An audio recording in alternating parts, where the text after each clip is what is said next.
زورتون نمیرسه به مقاومت، قدرتتون در مقابل نیروهای مقاومت کاراییشو از دست داده، حالا به مردم بیگناه میپردازید. بدانید در مقابل این جنایت هولناک هزینه سختی خواهید داد.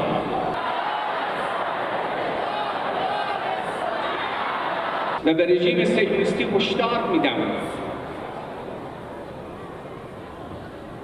تردید نکنید در این جنایت و جنایت هایی که مرتکب شدید هزینه‌ای خواهید داد که سخت پشیمان کننده خواهد بود.